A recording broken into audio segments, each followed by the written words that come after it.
في هذا الفيديو غادي تشوفوا معنا وللاسف غادي نعرفوا شنو السبب اللي خلى مكا يغبر من القناه وشنو اللي خليه يمشي للسبيطار. قبل ما نبداو كيف العاده الا كنتي جديد معنا في القناه خلي لايك واشتراك واهم حاجه تفعل الجرس ويلا نبداو. غادي نرجعوا شويه للور وغنمشيو للقصر ديال العزاوي فاش كانوا باقي العائله تماك اللي فاش كان مكا صحيح وكان اخر فيديو غيدير هي فاش كانوا داق المقلب ليوسف وقرروا ينتقموا منه. بغيتي تنتقمي من المكيك على داكشي اللي دار لي ديال لابوبو. اليوم عندي واحد الفكره هربانه ديال بصح. شنو هي؟ غادي نخبيك في واحد المخبأ سري وهو غيبدا يقلب عليك القصر كامل وانا اللي عاوتاني غادي حمار وما غاديش يلقاك. دابا خصنا نقلب على شي مخبأ سري. واجي عندي المخبأ سري. فين هو؟ اجي تشوف انا جبتك حداه نيت. هاد البلاصه هادي ما كيدخل لها حتى شي واحد اخوتي حيتاش فيها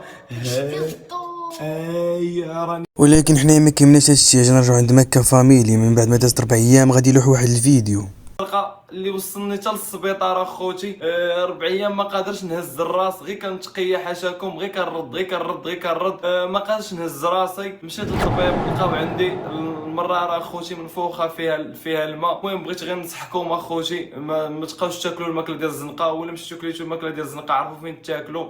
ولكن الصدمه الكبيره انه فاش مشى عند الطبيب خرج ليه بزاف ديال الدوايات اللي باش يداوي السم اللي كان ليه في كرشو. بغيت نعرف اش من دواء غتشرب دابا، بغيت نعرف الاول والثاني والثالث والرابع والخامس. بشويه عليك شحال ديال الدوايات خرجوا.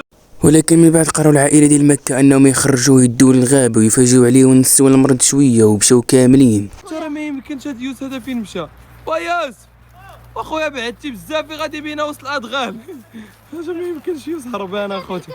تابع لك خفتي انت وسخفت ديما مريضه ما والو وسخفتي. انا مريضه يديك انا البارح دوزت اكفس ليله في الطبيب واليوم اجي دوز اكفس نهار مع المكيك. والمكيك واش البارح اكفس ليله واليوم اكفس الصباح. ووقف اصاحبي وقف. الله وهذا كريستيانو اللي شبونه.